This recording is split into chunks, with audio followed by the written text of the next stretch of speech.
So much. We are very grateful for your inspiring and your forward-looking remarks.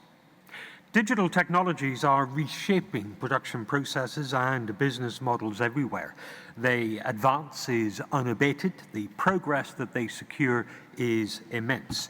To maximize the potential of the fourth industrial revolution for economic transformation and productivity, and to ensure that the benefits are enjoyed by society as a whole, we require initiatives to enhance and deepen human skills and learning, and we need forward thinking on inclusiveness and development. To discuss this further, please welcome our distinguished guest, His Excellency Hussein bin Ibrahim Al Adhamadi.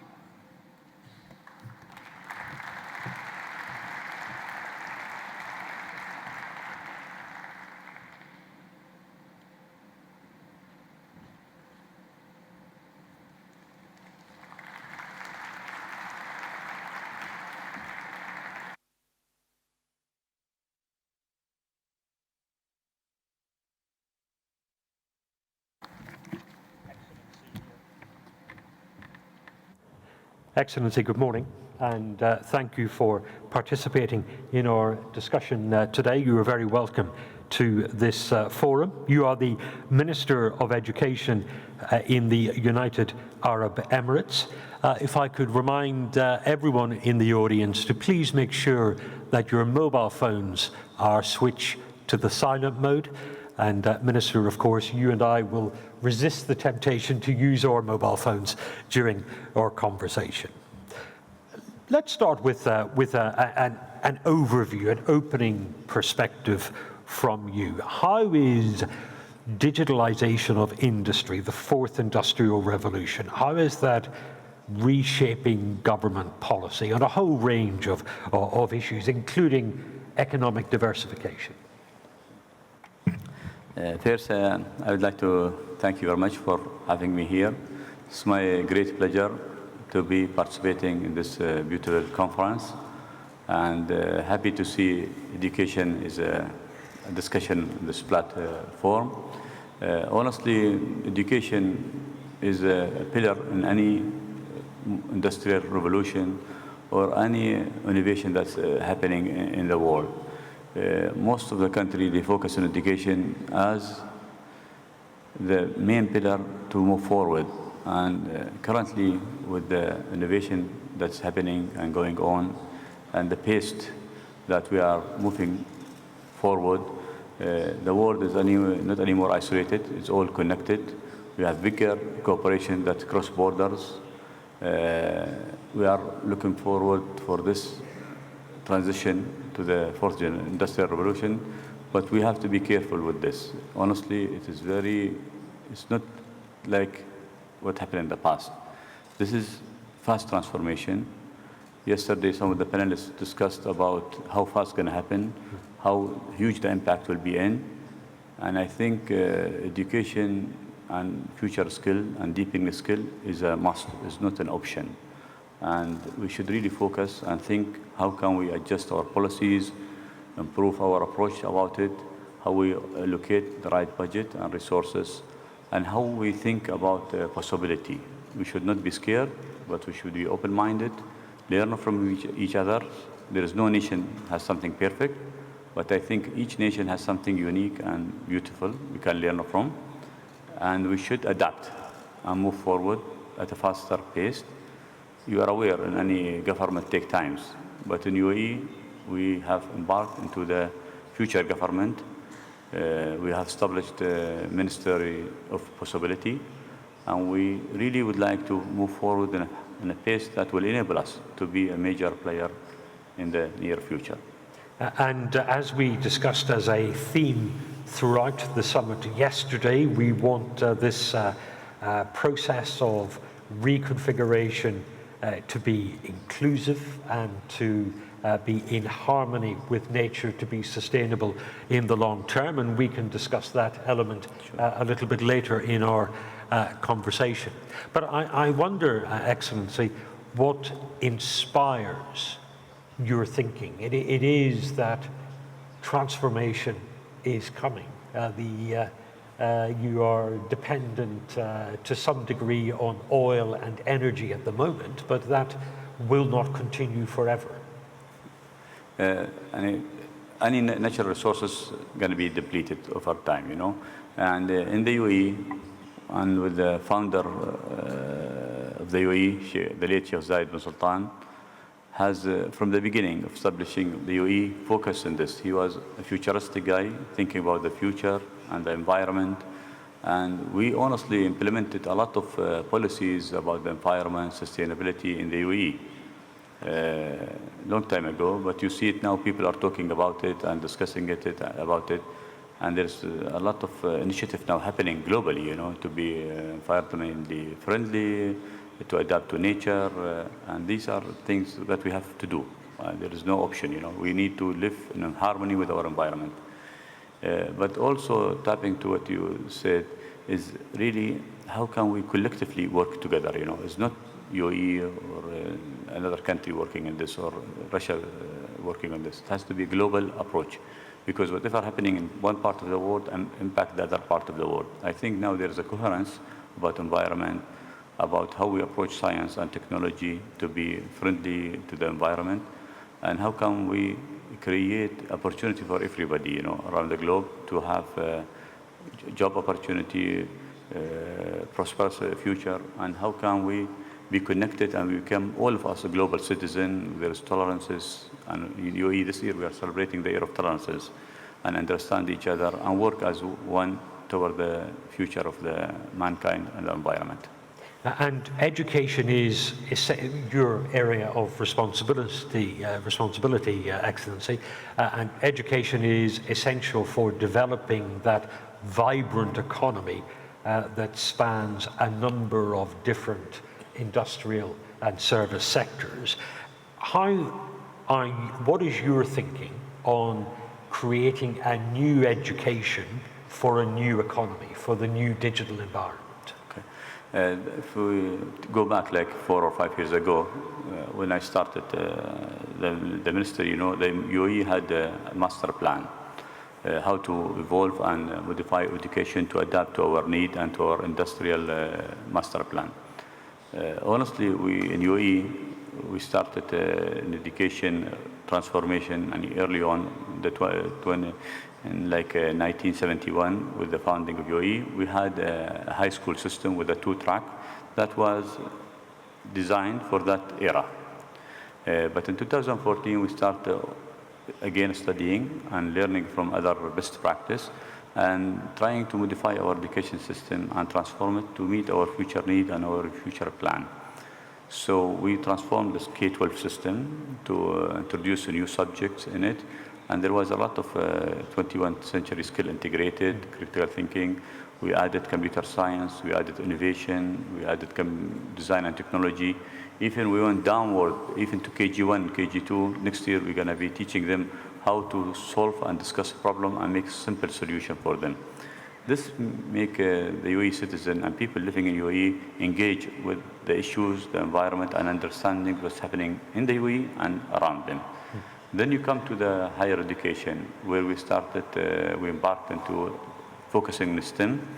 We have now Khalifa University, which is in the top 300 university rank. We have UAE University and American University of Sharjah. They are in the 500 club.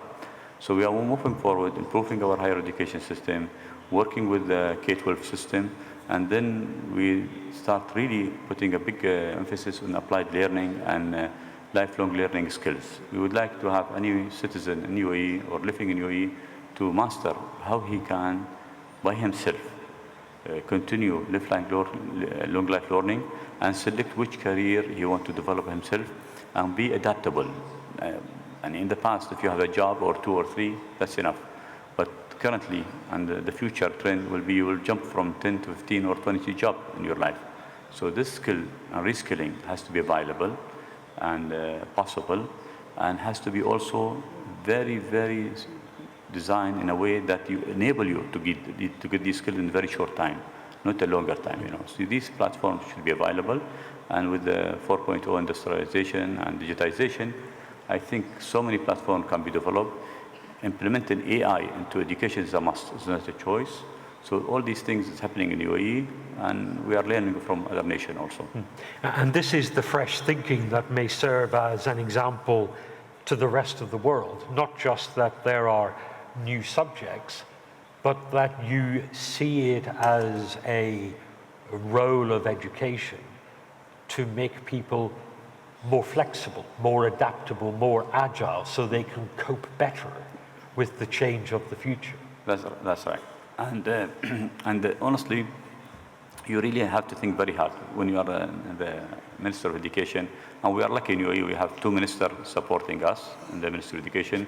Plus, recently we have a Minister of Artificial Intelligence, a Minister of Advanced Sciences, and we have a Minister of Food Security. So this trend and the futuristic look of the government of UAE and what we are doing in education and also in the other sector, we are trying to link them together, you know, so they work as a one system toward the future. But the other thing also, you have to learn from other countries. You should not think that what you are doing is right. You should visit and learn and exchange expertise.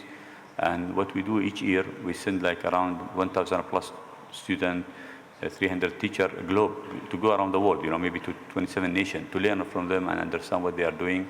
And also, we do a lot of conferences about education, future of education, future of skills, and this has to continue all the time. When you say you look at other nations for inspiration, where do you look? Japan, for example, is an example of advanced industrialization and robotics. Are you looking to nations like Japan, like Singapore, for your inspiration? To be honest with you, is we look at each country has its own unique area and strength. We'd like to learn from them and take what is best and suit UAE futuristic plan. As you said, Japan, South Korea, Singapore, even in Europe, Russia has some areas, you know, the US. But you really have to pick what you really want to do and you can apply in UAE. You just cannot copy a system. It has to be adapted to the need of the nation and your futuristic industrial plan also. Does it help that you are a smaller nation? Does that mean you can react, your government can react faster? You are more agile than larger nations with a longer industrial history? To be honest with you, it has nothing to do with the size or with what industry you have. It has to have to the mindset of the government, how the government think. You know, we are lucky in the UAE. We have our leadership. They think, you know, far ahead, and all the time they have such a futuristic session and thinking about the future. There is a statement very clearly stated by His Highness Sheikh Mohammed bin Zayed, the Crown Prince of Abu Dhabi. He told in a conference, you know, it was a government summit, and he told we have to have plan to celebrate when we export the last barrel of oil. This sends a strong message, you know, to all the people in the whole and to us as a minister, is we have to all the time plan ahead, you know, not think of today, but we have to think about the future. Because future of any nation depend now on human capital. How much investment you do in your human capital, how you prepare them for the future. What industry you have now, what resources you have now will not save you unless you really invest heavily in your human capital and prepare them for the future and what's going to happen in the next 10, 20, 30 years coming. And that is exactly the essential point, that in a knowledge economy, it is the human talent and skills at your disposal that make the essential difference. How do you ensure that you are harnessing and maximizing the talent of all of your people, irrespective of creed or gender or orientation or ability? How do you harness the talent of everyone? Yeah, that is honestly what we are focusing on. You know, we see any human living in UAE or expat is an asset of the future. So our education system should enable any student in the system to reach the maximum he can do. That's why we have created diversity in the education system, you know. As I told you, we start early on, and we have a huge plan now to do the 0 to 8, an early childhood system that enable kids even from year 1, year 2, they can, and their parents get supported. But as you go on in the education system, what you like, what you want to do is the system allow you. So there is a diversity in the system. We have like a stream for the highly gifted, highly talented student academically, but also we have academies for culture, for music, for sport. We innovation everywhere. But what we try to achieve that any kid, before leaving K-12 system, he has the basic enabler, you know, in different areas to enable him to succeed in the future. The challenge in some nations that they say they focus on certain group and the rest of the group, they don't give them the skill. And we, even technical and vocational education system, it has an academic strong component of it because innovation and technology is changing, but the skill set is a higher level of skill will be required in the future. Lower of skill, routine job will be automated. So, and we should also in the technical and vocational education, we should move away from routine and repeated jobs.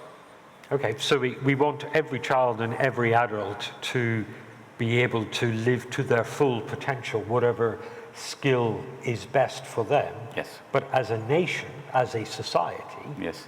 we need people with technical skills who understand science and engineering and digitization. How, as a government, how do you encourage interest in science and engineering and develop and unlock those skills? Yes. We have like a STEM, and now we call it a STREAM initiative. In UAE, we are very proud to say that in our engineering school, which is the next speech will happen, we have 50% male, 50% female, which is a surprise to a lot of people who are visiting UAE to see this ratio. Some nations, like in the STEM or engineering, you'll find the female represented by 10 or 20 max, but in UAE it's almost 50-50 distribution. The other thing is STEM is a part of the curriculum. So all the kids who are going through the education system in UAE get exposed and learn the skill of STEMs. Plus, even social science, my dear, now, even social sciences now, and art and music, there is a component of STEM on them, and there is a component of innovation on them. So the classical education system that used to exist 10, 15 years ago is not the right system for the coming 10, 20 years forward. So really, we have to really think seriously about this. This is what we have done in UAE, and it's a life experience, and we'll welcome anybody to come and have a look at it. But also, the curriculum is alive. It's not anymore stagnated curriculum. There's no book, a book or a textbook that will be valid for 3 or 5 years. You have to do annual revision, annual updates, and get the expert, and the industry involvement is a must. You have to get the industry on board with you. Otherwise, you are educating for whom? Yeah. You are educating for industry. So industry must be involved with education at an early stage, yes. Not just training of adults, no. But engaged with when people are young, when they are children. True. That's very important because honestly, if you don't align yourself and the education system with the industries, you know, and you don't get the know-how and knowledge from them. We are lucky in the UAE. We have 200 nationalities living in UAE, which is very unique. Plus, we have a lot of high-tech industry in UAE, working in UAE and collaborating with UAE. We have partners with most of them. So this is very unique melting knowledge area in the UAE. And also we do annually, we have like conferences and futuristic thinking tanks. And we are open. We go, and globally we go everywhere, and we participate in conferences, discussion, curriculum development, assessment policies, and we take knowledge to UAE, and also we export knowledge abroad. And I know from my own travels in your nation that you also welcome universities and academics and knowledge and skill from other nations. You encourage them to flourish. Yes. And likely now we have like New York University in UAE, we have Birmingham University in UAE, we have Sorbonne University in UAE, and there is other universities that are very interested to have their campuses in UAE and coexist with our system. Plus K-12 system, we have like a different K-12 system existing with the government school model, which is UAE. We're branding it under the name of the Emirati school model.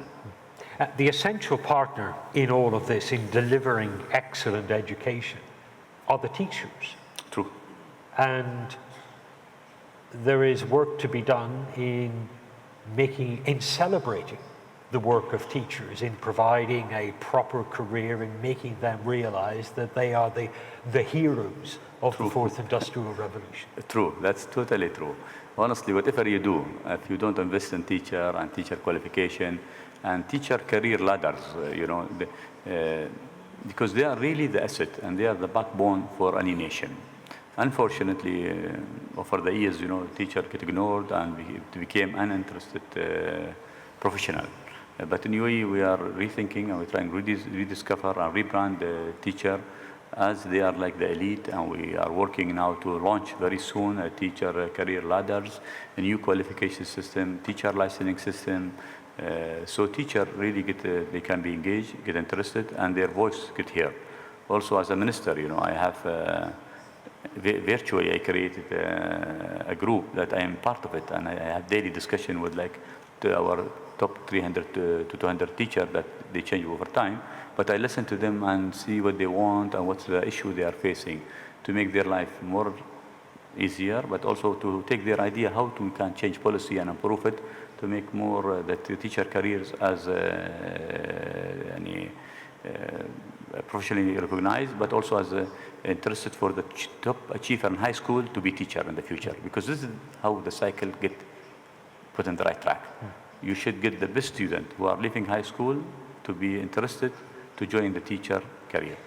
I think many nations will agree with your emphasis here that a priority must be given to teaching, to education, but government is about choice. It's about deciding where the money is spent, and every department wants its share of the money.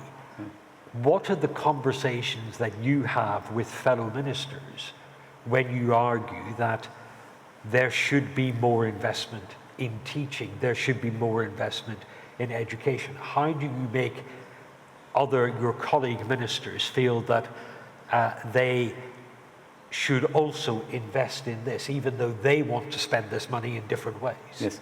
Well, honestly, for us in the UAE, we don't have this issue. I hear it from other nations, but in UAE, we are lucky that most of our minister and even the cabinet and the prime minister, they are very supportive to education, and they see it is the future for the nation.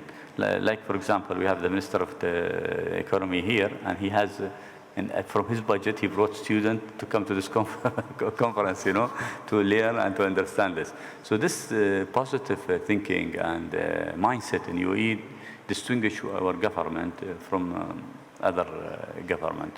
But also the industry, they need talent. And that is the other thing. You get a lot of support from the industry, because for them to flourish, or the other ministry to flourish, or other sector in UAE to flourish, they know they will not flourish and they will not be agile, they will not be in the top if they did not have the right human capital. And where the human capital come from, all of them understand is the education system. So they are all incoherencies that we really should invest, work very hard to have the top quality education. And one of our centennial plan or goals, 2071, is the education system in UAE should be the best education system in the world. So that's a challenge, a nice goal. But everything in UAE is possible, and we're going to go work toward that goal. You have said several times now, and you're correct to observe this, that it is important that industry is engaged much more deeply than ever before in industry. How should that conversation take place? Is it simply industry saying, we need this, this, and this, coming up with a checklist? Or should the leaders of industry be involved in a deeper discussion about what education is for? What is its purpose? I think more deeper cooperation and more working group involvement. And also in UAE, we have something called the UAE qualification framework or a skill framework that we are working in and developing and enhancing all the time. And we have like industry panels that they focus on certain sector, give advice and knowledge. But we do more than that, honestly, because even textbook from K-12, we send it to some of the industries in their area of specialization, and we ask them, how do you feel about this? Do you feel there's enough emphasis in what you think? Is it up to date or obsolete? So we get a lot of feedbacks, especially honestly from the most feedback we get from mainly from the digitalization and from oil and gas and from health. They tell us things are moving in different way. So we have to adapt. There's new terminology about in medicine and engineering and information technology that kids have to expose to and learn now. The other thing, if the population is not educated, honestly, with the new trend in technology and AI and smart application, how they will be capable to use this technology, even if they are not the creator or the innovator in it, but they are going to be the user. Currently now, you have this smartphone, this beautiful gadget. Most of the people, they use 5%. Luckily, if they use 10% of the capacity, what about the 90% of the capacity of this device? So in the future, you will have more devices connected, Internet of Things. So you have to be smarter and capable and skilled to be able to use this technology for your benefits. And that suggests that this discussion needs to be open and collaborative between education and industry. And I make that observation because sometimes when I talk to educators, they are suspicious of industry. They suspect that this is industry trying to dictate the terms. Yeah. What is your role as the Minister for Education in encouraging that open, sharing, collaborative approach? Yeah, the main thing is, first thing you have to put, the government, in UAE we have a government platform, we call it a KPI, like a KPI, government KPI, that come to the Ministry of Education. But also, as a Minister of Education, I have to be creative and put a KPI on universities and school systems and curriculums. And one of these KPIs is how engaging they are in the industry and what is the employability rate and what is the success rate of startup and businesses.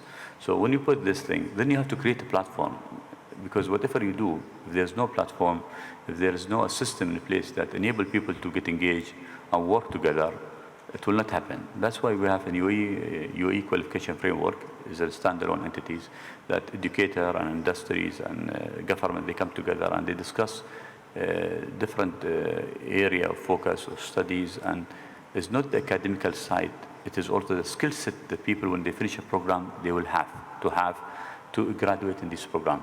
So we are trying to fuse more of a fusion of academia and vocational and technical school in some of the programs to enable our graduate to be ready for work from day one. Unfortunately, sometimes you get a graduate and then he needs 2 years to 3 years invested in him to enable him to do certain job. When you do this bridging and communication early on, this 2 years or 1 year get dissolved into the education system, and the kid will be more able and capable to work in the future, but also to adapt, is what you mentioned earlier, is adaptability. The skill that, there is certain skill that is shared between a lot of jobs. So this basic skill or joint or common skill has to be put in all the programs, Two final areas of discussion, Excellency, if I may. Your society, a very hard-working society, is also a very comfortable and affluent society. When people are comfortable today, they sometimes don't worry too much about tomorrow. There is no need to change. Yes. Things are wonderful as they are. How do you generate the energy and make the persuasive case that change must be continuous to adapt to the fourth industrial revolution? This is honestly a challenge. You hit something very important for us, because as you will know, UAE is a very prosperous nation. People are living in a very high quality standard. So to have an education minister coming to them, I have now to change the curriculum, I have to add subject, I have to change. They say, why? We are in a good shape. Why we have to do that? So what we do is we show them the future and we explain to them what's going to happen, and we show them statistics, and we created something, we call it in the UAE is the National Science Festivals, or we expose people to the current job and future job. and the gap of a skill set. And then we train kids in these skills, and we do demonstrate how when the kids, even as young as 4 years or 5 years old or 8 years old, when he gets the skill, he starts producing something and doing some project and innovating in area that we see there's a need for it in the future. So parents, they get engaged, community get engaged. And also the other thing is we do a lot of discussion and panels and parent talks, about this issue. And we try to bring industry to explain to them, And we have we are lucky in UAE, we host, and different ministry host major conferences in UAE. And the big, we in UAE, no week pass without a big conferences. So we encourage kids and parents to go and attend these conferences and understand what's happening. Honestly, if you ignite the interest in a kid, you have succeeded, because the kid, when he understands there is a need for him, and he's a value to the nation, and his education, the future of the nation will depend on it, he starts doing amazing stuff, and he perform out extraordinary. In UAE also, we think about our identity as a UAE. As I said, there's 200 nationalities living in UAE. If you lose our identity as a UAE citizen, then it's also another issue. So we have to balance all these things into a system in a place. But thank God we are moving in the right direction. And as I said, what we do is what we learn, but we continue improving. Each year we improve and we enhance to make sure that we are on the right tracks. Because if you stay stagnant for 1 or 2 years, you might go behind. So this is the challenge. The challenge is this continuous enhancement and continuous engagement and getting yourself updated and benchmark internationally. That's very important also. And just one final reflection, Excellency. One of the overarching themes of this summit is how we achieve progress that is in harmony with nature, economic progression and digitization that is sustainable. How does that influence your work as Minister for Education? How important is that agenda to you? This is very, very important to us, and this is very close to our heart. As I stated, UAE was founded by the late Sheikh Zayed bin Sultan, and the beginning of UAE, environment and sustainability was part of our culture. And when I was a kid, I grew into this kind of environment. And holistically, UAE is very sensitive about the environment and the impact of the environment. And even we are an oil-producing country, by the way. We started a long time ago investing in renewable energy. We have the Master Institute. We have solar power in UAE. We have research investment, huge ones. And we have invested in a lot of companies that is pioneering in renewable energy and environment-friendly innovation and technology. And we teach our kids, that is the environment we are living in is very important to us, and how can we work with it in a positive way, and we learn from the environment and protect the environment. That said, UAE also has done a lot of initiative. We host the UAE in UAE. We are lucky that we went to host the arena in UAE, and there's a lot of discussion on forums. And a few weeks ago, we signed an agreement with them how to put sustainability and environment into the education system in UAE, and we're going to learn a lot from them to really make forward more steps toward that. Some fascinating insights, Excellency. Thank you so much for sharing your thinking with us. Ladies and gentlemen, please join me in thanking His Excellency, Minister Al-Hamad. Thank you, sir. Thank you, sir. Thank you, sir. Thank you, Excellency.